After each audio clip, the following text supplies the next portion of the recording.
Bonjour à toutes et à tous. Aujourd'hui, nous allons parler des 3 meilleures voitures à se procurer en étant jeune conducteur. Nous allons parler du meilleur classement basé sur la fiabilité, la sécurité et le rapport qualité-prix. Avant toute chose, il est important de comprendre de quelle manière vous utiliserez votre première voiture. Si par exemple, vous pensez que vous allez l'utiliser peu fréquemment, privilégiez la voiture essence. Elle est idéale pour les trajets citadins. Et si maintenant vous comptez faire de la route avec, prenez plutôt une voiture diesel. A noter, l'essence est plus chère que le gasoil, surtout en ce moment, avec la flambée des prix.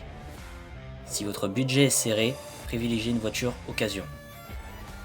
Pour commencer, la troisième place revient à la Volkswagen Polo 5e génération de 2009 avec un moteur d'1,2 litre de TSI, essence de 105 chevaux.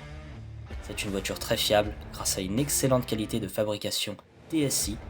Vous pouvez en trouver entre 5 000 € sans option et 10 000 € en occasion, un petit peu kilométré. Il faut juste éviter certains moteurs diesel qui ont été accusés de scandales industriels et sanitaires.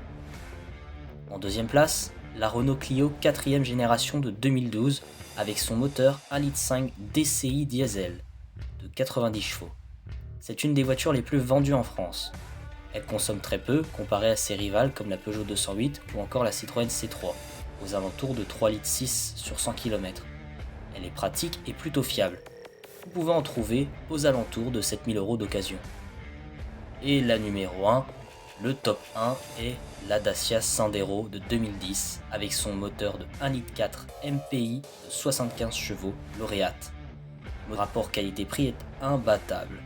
Une bonne place à l'intérieur avec pas énormément d'options, juste le nécessaire pour se déplacer d'un point A à un point B, ce qui augmente le taux de fiabilité et diminue le risque de panne. En conclusion, il faut comprendre que quand on est jeune, on n'a pas forcément beaucoup d'argent, et donc les petites voitures d'occasion semblent le meilleur investissement que l'on peut faire quand on est apprenti conducteur.